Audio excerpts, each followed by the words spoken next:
Bom dia, você que está acompanhando Notícias Agrícolas. Nesta quarta-feira, dia 5 de março, eu sou Guilherme Dorigatti. Nós começamos o programa Realidades da Safra.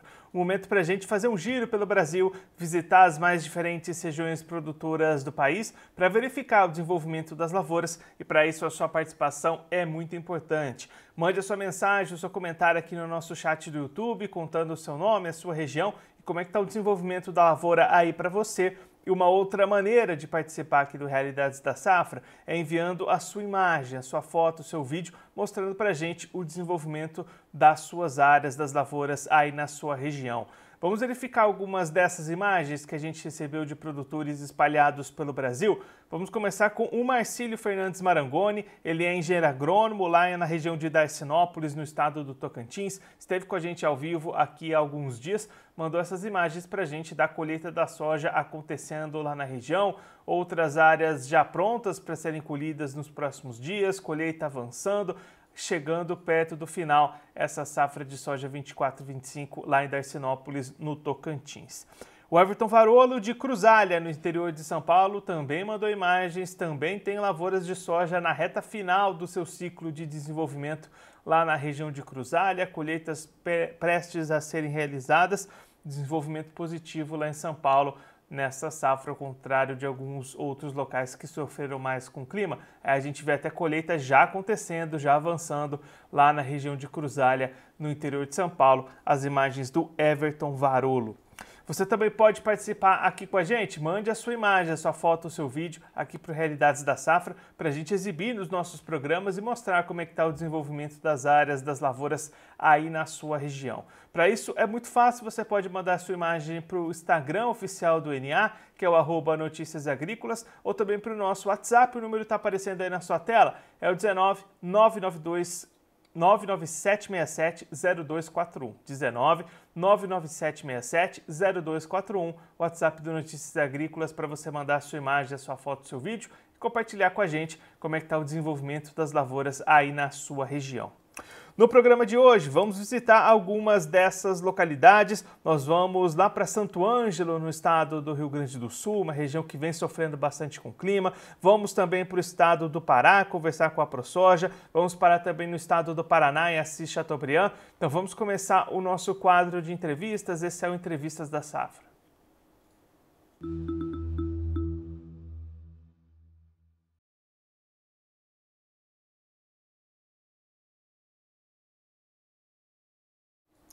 Para fazer essas entrevistas de hoje, nós vamos iniciar as nossas paradas lá no Rio Grande do Sul. Vamos para a região de Santo Ângelo. Laurindo Nikitz, é diretor administrativo do Sindicato Rural do município, já está aqui conosco por vídeo. Seu Laurindo, seja muito bem-vindo, é sempre um prazer tê-lo aqui no Notícias Agrícolas.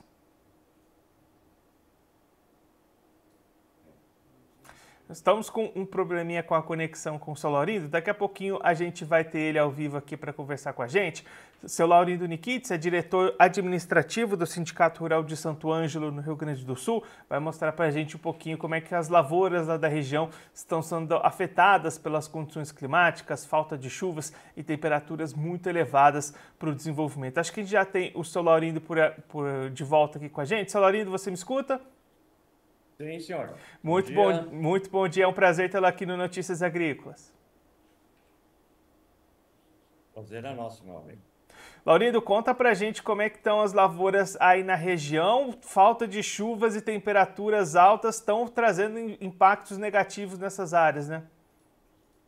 Com certeza, né? Nós estamos mais uma vez enfrentando uma estiagem muito forte, né? Até teve umas chuvas aí semana retrasada, pegou em algumas áreas, mas a grande maioria não. E como a soja já vinha sofrendo muito, pouco resultado deu essas chuvas, né? E agora essa última semana aí temos um calorão muito alto, as temperaturas muito altas, né? Gerando em torno de quase de 40 graus e com a sensação de 45 graus. Isso acabou danificando ainda mais as lavouras, né? Nós já temos na iminência aí daqui 20 dias começar a colheita. Então essa soja praticamente está dando a morte súbita das plantas, né? Elas não estão terminando o enchimento de grãos. E as mais precoces. E as que foram plantadas um pouquinho mais tarde, ciclo mais tardio, estão abortando as vagezinhas, né? As flores, né? E o terço inferior delas, elas perderam praticamente toda a área foliar, né? nós vamos ter uma queda muito grande na produtividade. E tem áreas aqui da nossa região que faz parte do nosso sindicato, 4, 5 municípios, mais de 60% de perda, né? E aí, Laurindo, esse não é o primeiro ano que o produtor sofre com o clima aí na região, vem acumulando essas perdas, essas dificuldades, né? Nós tivemos, ano passado até tivemos uma colheita razoavelmente boa, porém os preços não colaboraram, né, nas commodities como um todo, mas nós já vemos arrastando um passivo de 4 anos, né, e mais agora esse ano, então o produtor da nossa região das Missões aqui praticamente tem 5 costeios, parcelas de custeio, 5 parcelas de investimento para pagar numa safra. Isso está ficando inviável, não tem recursos para isso. E mesmo que fosse uma safra cheia, talvez até muitos iriam ter dificuldade. E como essa situação climática se agravou novamente, o produtor está precisando de uma repactuação dessas dívidas, né? Estamos contando com o PL, através do senador Luiz Carlos Reins e do deputado federal Pedro Westphalen, né? Até tem uma audiência aí agora, dia 14 de março, junto a uma das maiores feiras do estado aqui, que é a Expo Direto, né? Vai ter uma audiência pública. Então, o professor precisa, sim, uma repactuação dessas dívidas, com uma securitização com prazo aí de 20 anos, mas com juros também compatíveis, porque hoje essas dívidas estão sendo jogadas para pagar de um ano para o outro, com juros de 18%, isso aí inviabiliza qualquer negócio no agropecuário. Que se a gente pensar em sequência de atividades, né, Laurindo, isso coloca em xeque muito produtor aí da região, né? Com certeza, né? Já você tem notícias aí de produtores que vão desistir da atividade, né? Outros não tem como desistir, vão ter que continuar, mas a quebra é muito grande, né? O produtor rural está carregando um endividamento muito alto, isso desestimula o produtor até para fazer novos investimentos. Tanto é que as empresas de máquinas agrícolas também estão sentindo isso, não está acontecendo venda, né? Já nós devíamos estar com as compras de plantio de trigo, todas elas praticamente realizadas. Está muito devagar isso, o produtor não tem estímulo nenhum, porque o trigo também é uma cultura de alto risco, e com um custo de produção, de implantação de 60 sacos, e com esses juros que estão sem seguro e sem proagro, fica inviável o produtor fazer as culturas de inverno. Então, isso vai acumulando. Vai chegar lá em novembro, dezembro, o produtor também não vai ter receita, né? Porque ele não vai poder, só vai aumentar o problema dele, talvez se ele plantar trigo. Nós vamos ter uma quebra bem significativa no plantio do trigo, uma diminuição de área, vamos colocar assim, bem significativa aqui na região das Missões e no estado como um todo. E aí, Laurindo, esse cenário tem alguma luz ali no futuro para tentar dar uma melhorada? Seria mesmo essa questão da securitização que poderia trazer um alívio para o produtor, né? Talvez uma luz não resolva, teria que ser um farol, né? Porque nós precisamos sim de um suporte que o governo federal olhe mais para o Rio Grande do Sul. Nós tivemos várias catástrofes, inclusive ano passado a enchente, né? Que dizimou muitas áreas, os produtores tiveram prejuízos enormes, né? E pouco veio ou nada veio praticamente por parte do governo federal. E as medidas que vieram para 3, 4 anos não é a solução dos nossos problemas aqui no estado. Então o produtor está esperançoso, sim, e acreditamos, né? Tem um trabalho conjunto entre todas as entidades, Farsul, a ProSoja, a FETAG, a Frente Parlamentar da Agricultura Gaúcha, todos estão trabalhando para uma solução para o nosso estado. E nós precisamos, sim, que retomem as negociações, né? E que o governo olhe de frente para o produtor gaúcho, porque praticamente ele está de costas hoje, deixando o agricultor por conta e risco próprio dele, e cada vez está se endividando mais. Então, está muito difícil a situação, não só na nossa região das Missões, mas no estado como um todo. Sr. Laurindo, muito obrigado pela sua participação, por ajudar a gente a entender melhor todo esse cenário. Se você quiser deixar mais algum recado, destacar mais algum ponto, pode ficar à vontade. Nós que agradecemos, né? Mas a estimativa hoje da produção de soja, da produtividade, na nossa região aqui vai gerar em torno de 20 a 25 sacos por hectare. Vai ter lavoura 35, talvez até 40, mas casos isolados. A grande maioria, onde estão as áreas mais produtivas, as maiores áreas plantadas, elas estão com esse problema aí que talvez vão colher 15 sacos, 10 sacos, e isso não paga nem o custo de implementação das lavouras, que dirá o passivo que o produtor vem carregando, tem mais os custos dos investimentos que foram feitos, né, todos esses anos, correção de solo, arrendamento, né? Então está muito difícil. Nós esperamos sim que o governo federal olhe com respeito para o Rio Grande do Sul que ele merece.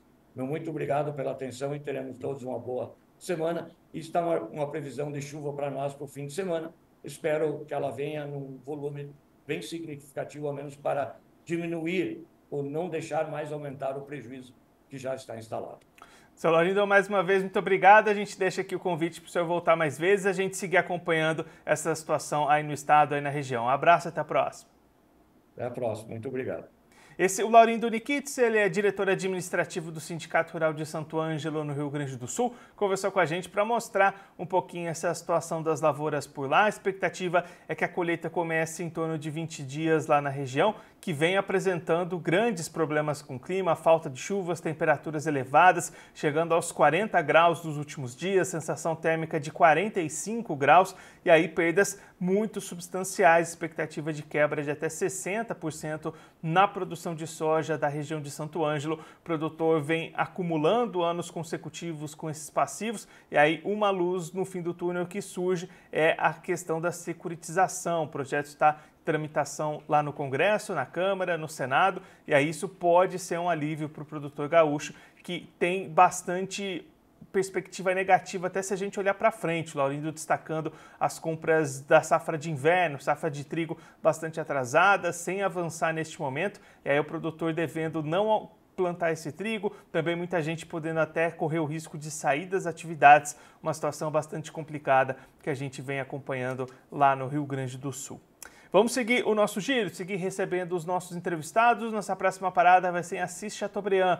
Valdemar Melato, presidente do Sindicato Rural Patronal do município, já está aqui conosco por vídeo. Valdemar, seja muito bem-vindo, é sempre um prazer tê-lo aqui no Notícias Agrícolas. Bom dia, é um prazer estar aqui repassando as notícias da nossa região. Valdemar, vamos olhar primeiro para a soja, como é que está essa colheita por aí? Está chegando perto do final, já acabou, como é que está nesse momento? A colheita da soja aqui na nossa região terminou, né? É raro alguma área que não colheu ainda. No município de Assis, podemos dizer que 100% da área foi colhida. Na região, existe ainda pequenas áreas a serem colhidas. E como é que foram os resultados dessa safra, Valdemar? Que balanço que a gente pode fazer dessa soja 24-25? Então, lembra da entrevista última que eu dei, né? Falando da questão do veranico que deu no final do ciclo da soja, veio concretizar agora com o final da colheita, né? Não temos ainda resultados oficiais, mas a média aqui não chega a 50 sacas por hectare. A expectativa era de 70, 75 sacas por hectare e não vai chegar a 50. E olhando para a comercialização, Valdemar, como é que estão as oportunidades para vender essa soja aí na região? O preço está estável, né? Porque gira em torno de 121, 122 reais a saca, né? O produto disponível. Então, o preço também está aquém do esperado, né? Visto aí quebra de safra no Brasil, no Paraguai, na Argentina e tudo, a questão do Trump lá, né? Que essa briga aí de mercado, de países, né? Então, esperávamos aí preços melhores, mas não é o que está acontecendo. E aí, olhando já para a segunda safra, Valdemar, como é que estão se desenvolvendo essas lavouras de milho aí na região até esse momento? O milho, o plantio foi dentro da janela ideal, né?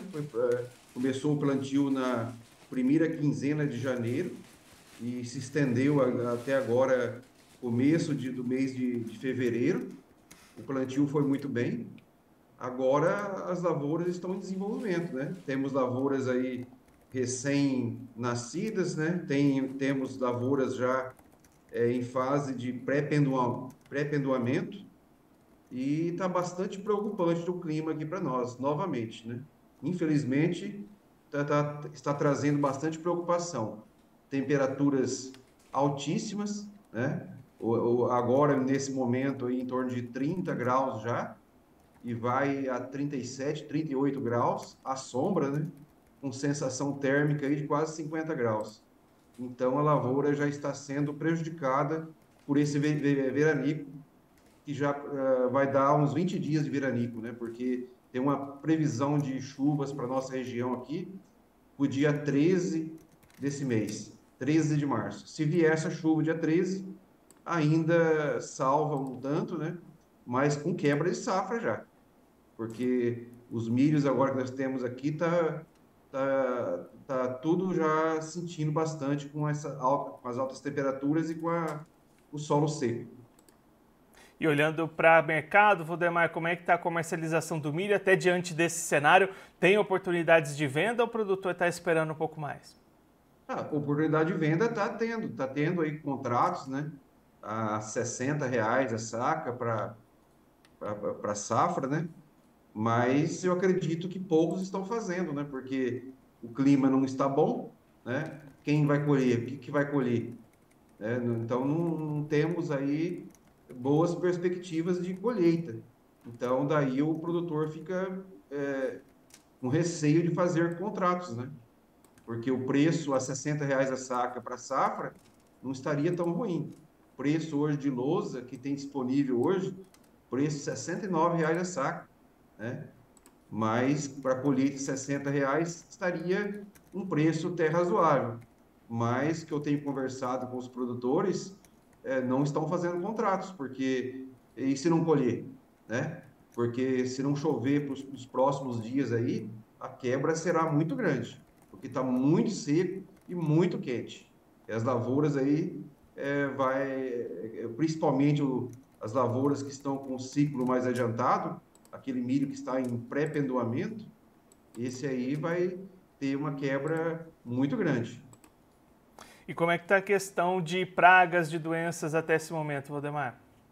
Controlado, né? Milho tem algumas lavouras que não tem resistência à lagarta, né? Que a lagarta ataca um pouco, mas está sob controle. E outras doenças também não está tendo, né? O que está prejudicando mesmo realmente é o tempo seco.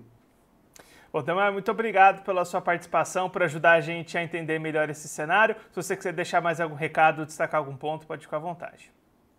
Eu gostaria de dar melhores notícias, né? Mas infelizmente nos últimos anos aí tá difícil a nossa região. Então a gente sempre fala para o produtor, né, que tenha os pés no chão, controle os seus custos de produção, não faça dívidas, né? Porque não está bom o clima na nossa região. Então temos aí que ficar cautelosos, né, e não fazer mais dívidas, porque o clima não está ajudando muito. Então essa palavra que eu deixo aqui para os nossos produtores rurais, né, que tenham um pouco de paciência, vamos passar essa fase difícil aí, e se Deus quiser, nos próximos colheitas aí serão melhores. Esperamos, né, que venha uma boa chuva aí nos próximos dias, que na próxima entrevista que eu venha dar para vocês a entrevista, que possamos dar melhores notícias. E meu muito obrigado. Valdemar, mais uma vez, muito obrigado. A gente deixa aqui o convite para você voltar mais vezes, a gente seguir acompanhando essa safra de milho. A gente espera com melhores notícias para o produtor da região. Um abraço, até a próxima. O Valdemar Melato, presidente do Sindicato Rural Patronal de Assis Chateaubriand, no Paraná, conversou com a gente para mostrar como é que estão as lavouras lá da região. Colheita de soja praticamente encerrada, já encerrada no município, praticamente encerrada na região, apresentando perdas da produtividade, cerca de 20 sacas por hectare a menos daquilo que era esperado inicialmente pelos produtores da região. Olhando para o milho, plantio avançando bem, ficando dentro da janela ideal, mas aí as condições de clima já começam a pressionar, já começa a haver preocupação com relação ao calor, tirando o potencial produtivo dessas áreas. Expectativa de chuvas em meados desse mês, que pode melhorar um pouquinho essa situação, mas algumas perdas já devem começar a aparecer nos próximos dias, conforme o Valdemar trouxe o relato aqui para a gente. Vamos seguir fazendo o nosso giro, seguir recebendo os nossos entrevistados. Nossa parada agora vai ser lá no estado do Pará para conversar com o Vanderlei Silva Taides, presidente da ProSoja Pará. Já está aqui conosco por vídeo. Vanderlei, seja muito bem-vindo. É sempre um prazer tê-lo aqui no Notícias Agrícolas.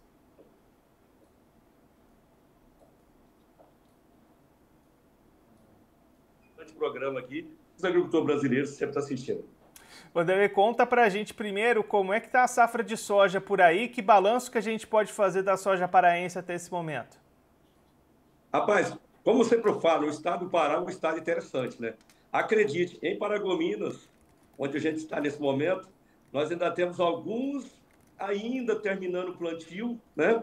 E no próprio Polo de Paragominas, que compreende ali de Marabá, que pegando toda essa região aqui, mais de 700 mil hectares, nós temos gente colhendo, né? O sul do Pará já colhe aí junto com o Mato Grosso, o 163, e nós ainda estamos plantando, para tu ver como é que era. Muita chuva para cá nessa época aí. Tá difícil, rapaz, o pessoal trabalhar aí. O plantio está atrasado devido ao excesso de chuva que nós estamos tendo na região aí. E aí, Vanderlei, qual que é a expectativa nesse momento para uma produção de soja aí no estado? Olha, aqui tem lavouras muito, muito boas, né? Eu tenho percorrido o estado aí, depois de muito sofrimento, o pessoal teve replantio no início, né? Você pega ali o sul do Pará mesmo, que começou o plantio mais cedo, não choveu, teve muito replante por ali. As lavouras que foram plantadas na hora que choveu estão muito boas, né? Estão ótimas. Paragominas também, nós temos lavouras ótimas, tem algumas lavouras que teve problema. Nesse ano tinha muito problema aqui de sementes, hein?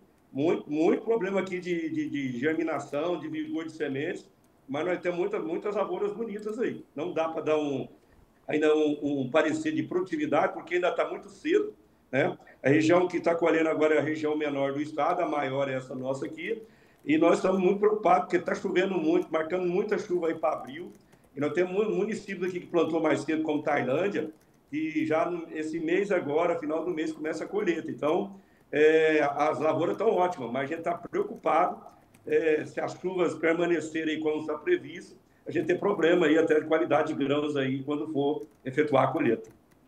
E pensando na sanidade dessas áreas, Vanderlei, como é que está esse cenário até diante dessas chuvas, né? O produtor precisa aumentar essa atenção, né?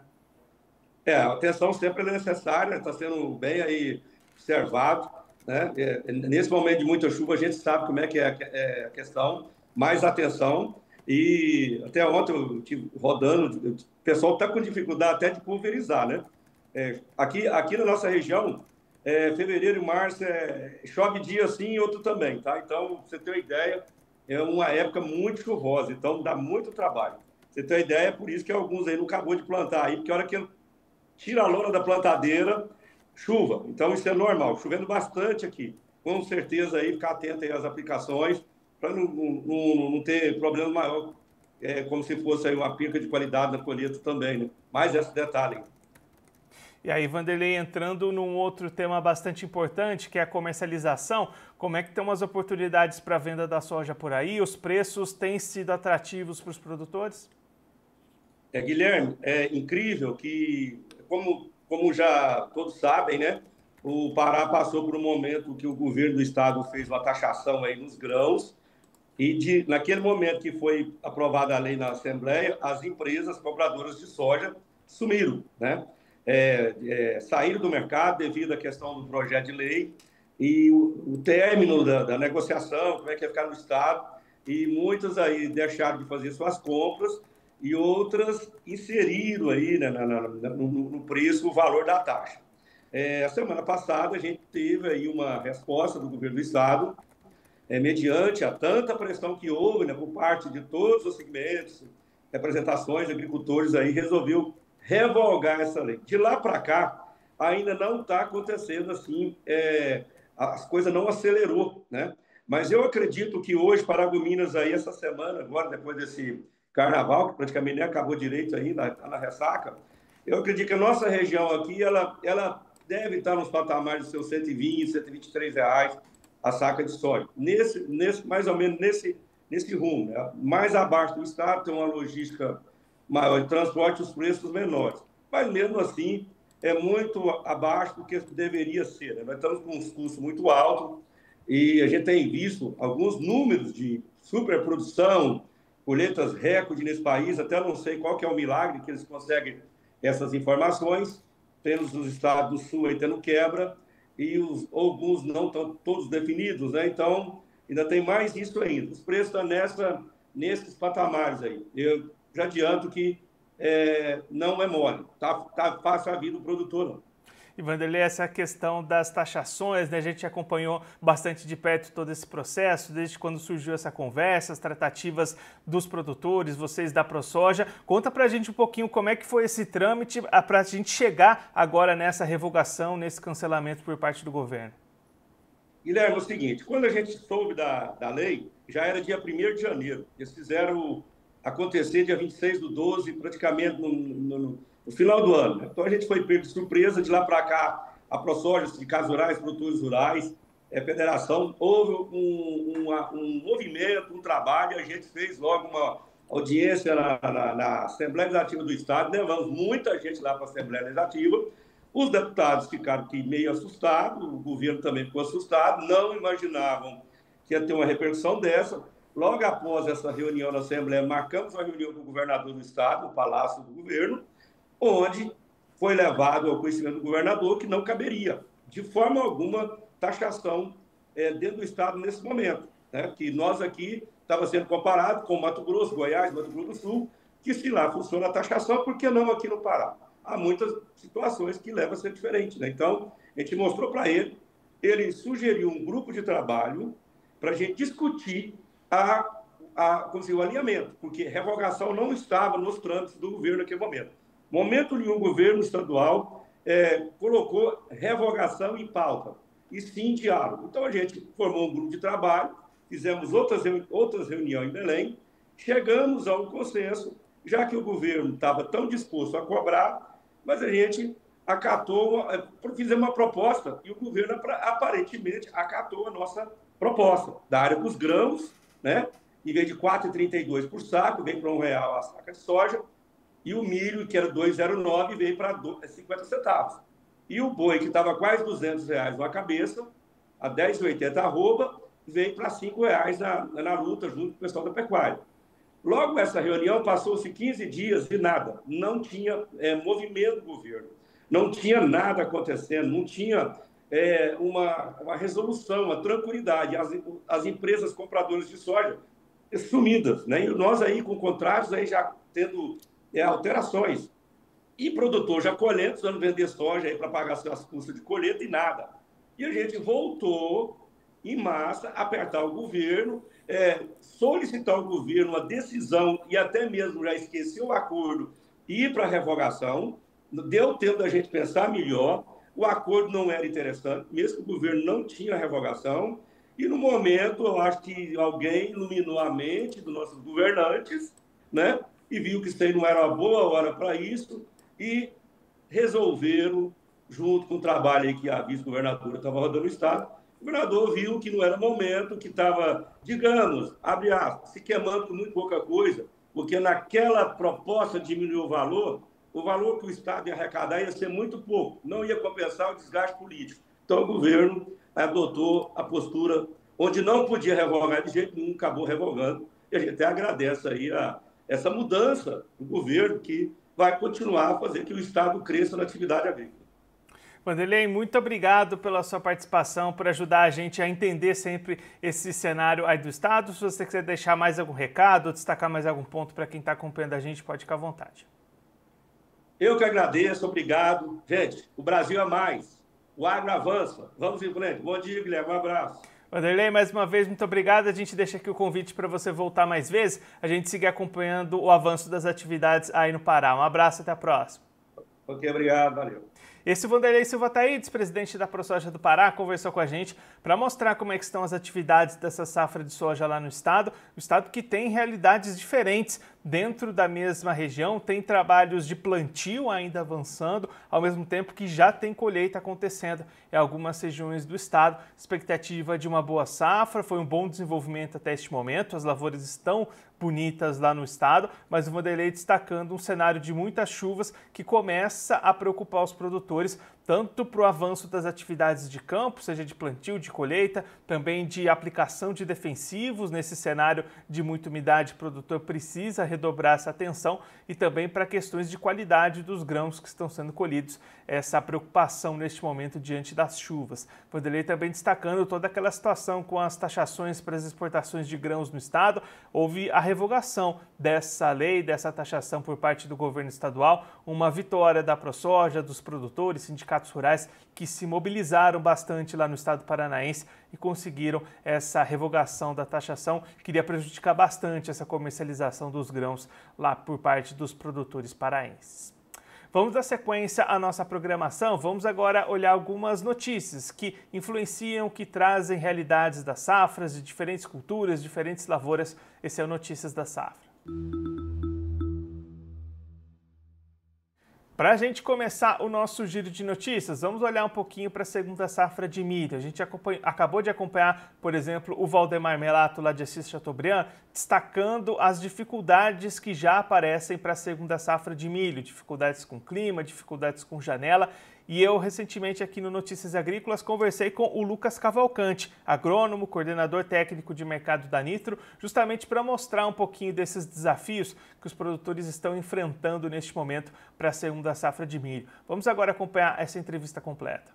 Olá, você ligado no Notícias Agrícolas, eu sou Guilherme Dorigatti, nós damos sequência à nossa programação, dessa vez para falar um pouquinho sobre as dificuldades para o plantio da segunda safra de milho e principalmente os desafios que os produtores brasileiros já estão tendo que passar para essa nova segunda safra, a safrinha de 2025. Quem vai conversar com a gente sobre esse assunto, ajudar a gente a entender melhor esse cenário, é o Lucas Cavalcante, agrônomo e coordenador técnico de mercado da Nitro, já está aqui conosco. Lucas, seja muito bem-vindo, é um prazer tê-lo aqui no Notícias Agrícolas. Boa tarde, Guilherme, o prazer é todo meu aí de poder estar contribuindo com vocês e todos que estão nos ouvindo e assistindo agora. Lucas, os trabalhos de plantio dessa segunda safra eles até tiveram um avanço significativo nas últimas semanas, mas de fato essas atividades seguem ainda atrasadas quando a gente olha para anos anteriores, né? Com certeza, isso é impacto do plantio da soja, que já teve atraso lá atrás e com certeza atrasou a colheita e agora impactando no plantio do milho safrinha, né? Atrapalhando a janela. E se a gente pensar em dificuldades que isso pode trazer, Lucas, quais que são ali os principais desafios que o produtor passa a ter que conviver com esse plantio mais tardio, até se a gente olhar muitas regiões fora da janela ideal? O principal problema do plantio do milho safrinha, ou do milho safrinha, é questão de água, né, Guilherme? Disponível para o ciclo inteiro da cultura. Então, quando a gente pensa nisso, nós temos que imaginar estratégias que façam a gente aproveitar ao máximo essa água que já está disponível. Então, aprofundar raízes no solo para a gente poder, né, pegar águas de maiores profundidades quando não tiver mais chuva, é uma das estratégias a serem feitas para poder minimizar esse problema de questão climática, né? A gente sempre traz, né, Lucas, essa importância do clima para definir produtividade. Claro que não tem como controlar essas condições climáticas, mas então tem algumas ações, algumas ferramentas para os produtores mitigarem esses efeitos adversos do clima. Isso, com certeza. O que a gente tem que tentar é minimizar os riscos, né? Então, aproveitar ao máximo o que vai estar disponível. Temos ferramentas hoje na parte biológica, como bacilos aryabhatae, nós temos fisiológicos, como extratos de alga, um Ascophyllum nodosum, nutricional, como um zinco no tratamento de semente. São todos fatores que ajudam a planta a sair mais rápido do solo e desenvolver raiz maior e aproveitar mais essa água. Então, a gente diminui o risco, a gente não zera 100%, mas aproveita ao máximo o que está disponível. Isso pensando já só na parte do plantio, né? É importante, né, Lucas, que todos esses pontos que você destacou, eles são antes até da gente começar a ter algum efeito desse clima, né? É tudo preventivo, né? Isso, com certeza. Toda a estratégia deve ser preventiva.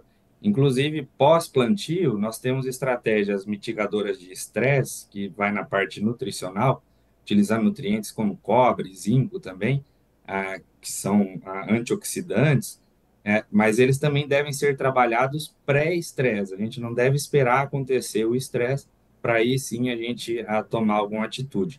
Depois que a planta já sofreu com aquela situação de falta de água, que é o mais comum para o milho safrinha, é muito difícil reverter.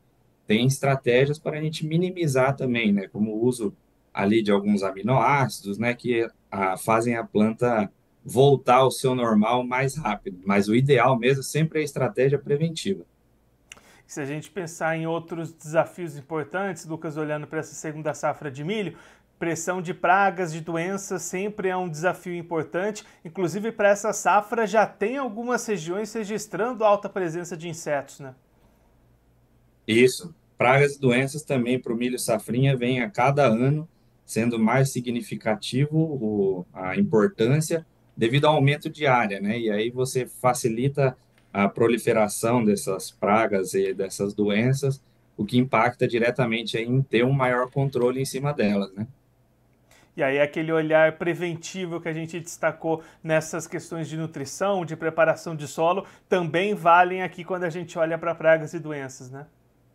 Valem com certeza, porque uma planta mais saudável, uma planta mais sadia, ela sempre vai estar mais disposta ali a enfrentar uma situação de doença, vai pegar uma doença de maneira mais difícil do que alguma planta que já venha mais fragilizada, que não foi feito, né, nada para poder mitigar todo esse estresse, né? E pensando nesse cenário, Lucas, quais que são alguns dos pontos de atenção, os principais desafios do produtor hoje pensando nesse cenário de fitossanidade? Acho que o primeiro ponto para o produtor é ter uma boa parceria, né? Então, alguém que ali que esteja ombro a ombro mesmo com ele para poder ter esse acompanhamento e indicação personalizada para cada área, né? E aí, a partir disso, adotar as estratégias realmente para poder minimizar esse risco quando a gente vem para o fechamento de janela de safrinha, que é o que está acontecendo agora. Se pegar o Mato Grosso, né, deve estar aí, domingo passado estava com 67, 68% do milho plantado. Pela velocidade que vem vindo, eu imagino que essa semana deve fechar aí acima perto dos 80%. Então, já está no final, 28 de fevereiro é a data, né, que eles usam como data limite de plantio lá, mas a gente não pode deixar que esse milho sofra também. Então, a gente tem que usar todas essas estratégias para poder minimizar a perda.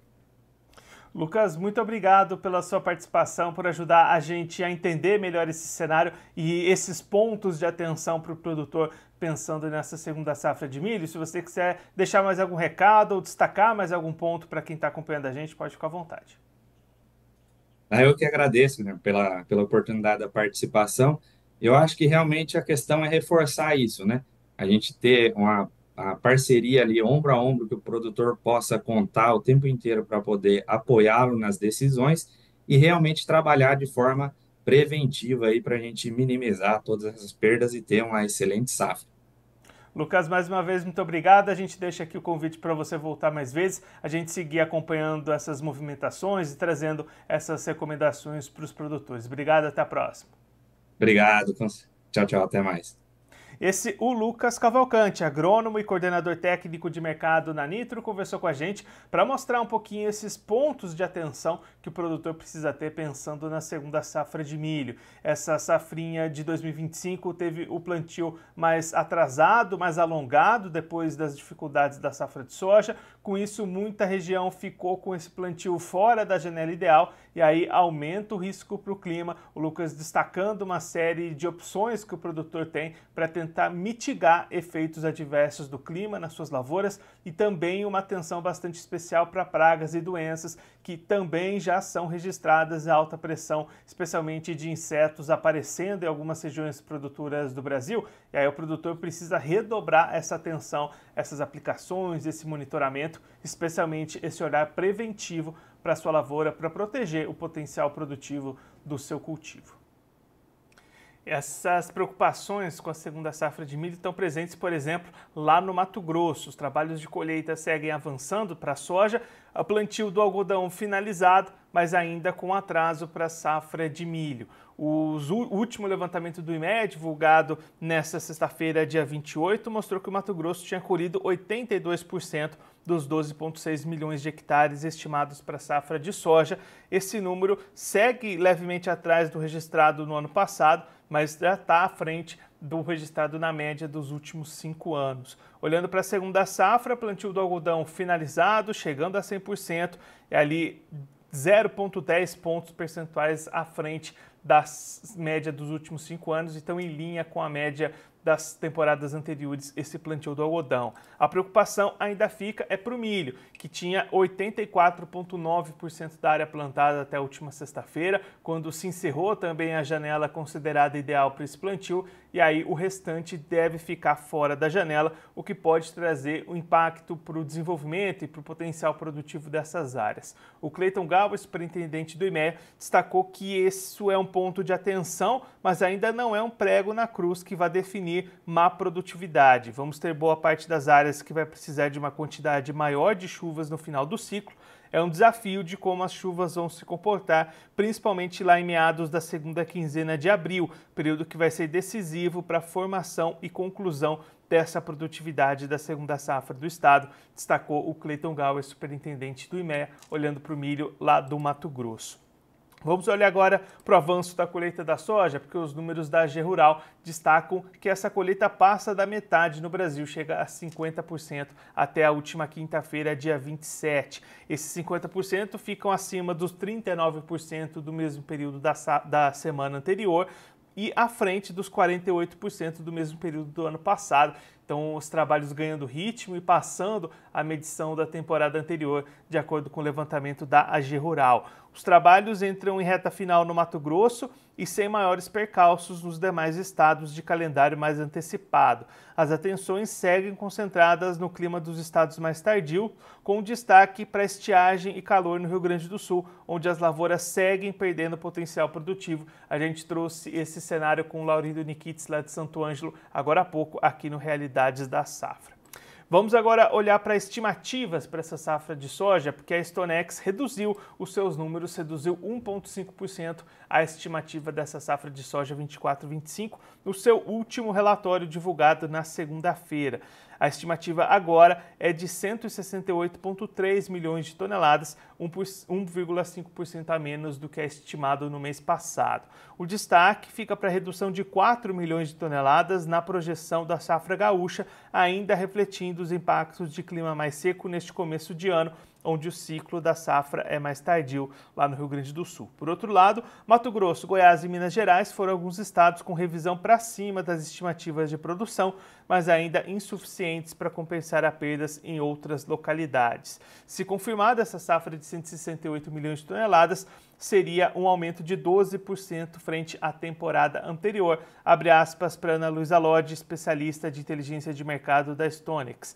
Essa safra recorde de soja, mesmo que menor que o potencial inicial, tende a garantir um balanço doméstico confortável, situação que pode se alterar a depender da oferta global, cujo foco deve mudar para o andamento da safra 25-26 dos Estados Unidos, que será semeada a partir de abril, destaca a Ana Luísa Lodge, chefe de inteligência de mercado da Stonex. Vamos olhar agora para o café, porque está em destaque lá no Notícias Agrícolas a expectativa de que a safra de Conilon em 2025 pode ajudar a compensar uma menor oferta do Arábica neste ano. Para o café, o ano de 2024 foi marcado pelo ciclo de baixa bienalidade, onde os efeitos do déficit hídrico prolongado e altas temperaturas nas fases de floração impactaram negativamente a produtividade dos cafezais nas principais áreas produtoras do Brasil. Diante desse cenário, as lavouras de café arábica e Conilon vivem cenários distintos para essa safra de 2025. Aí, o Lúcio Dias, consultor e analista em agronegócio, destaca que hoje as principais avaliações com relação à safra do Arábica apontam que ela será menor do que a de 2024, mas não tão ruim quanto imaginávamos. Temos observado uma extensão, um aumento da área plantada e de irrigação para o Arábica no Brasil, o que pode compensar o clima tão adverso que tivemos em 2024 para a safra. Mas é fato que a safra de Robusta para essa temporada é boa e a variedade terá uma oferta superior do que a da safra passada. De acordo com um relatório divulgado pela Pioneer Agronegócios, para essa temporada a produção de Conilon, em partes, compensará a menor safra do Arábica e pode trazer uma mudança no blend para as torrefações locais, alterando assim o consumo por Arábica. A corretora estima uma safra de 23,2 milhões de sacas para o Conilon em 2025. Matéria em destaque no Notícias Agrícolas, matéria da Rafaela Ribeiro, nossa jornalista, repórter aqui do Notícias Agrícolas, pode acompanhar ela lá no nosso site. Ela também está em destaque lá na página do Realidades da Safra, no site do Notícias Agrícolas. Por lá ficam concentradas todas essas informações que a gente traz aqui ao longo da nossa programação. Você pode rever os vídeos, as entrevistas vistas as edições anteriores e também pode acompanhar essas notícias que a gente traz por aqui. Você vê ali justamente em destaque essa informação sobre a safra de café. Você pode clicar ali e acompanhar a íntegra lá na página do Realidades da Safra, no site do Notícias Agrícolas. A nossa programação vai seguir daqui a pouquinho aqui na TV Notícias Agrícolas. Daqui a pouquinho o Erickson Cunha vai assumir a bancada da TV Notícias Agrícolas e vai conversar com o Denis Garcia, da Meteorred, para trazer as informações sobre clima, sobre tempo para os próximos dias aqui no Brasil. Então já começa a mandar a sua pergunta, mande o seu nome, a sua região e o que você quer saber do tempo para os próximos dias, que daqui a pouquinho o Erickson vai conversar com o Denis e trazer todas essas informações de previsão de tempo para os próximos dias em todas as regiões do Brasil. Vamos ver como é que fica o tempo aí na sua região daqui a pouquinho com a previsão do tempo aqui do Notícias Agrícolas. Agora eu vou ficando por aqui, o programa Realidades da Safra de hoje fica por aqui, mas daqui a pouquinho a nossa programação está de volta. Notícias Agrícolas, informação agro-relevante e conectada.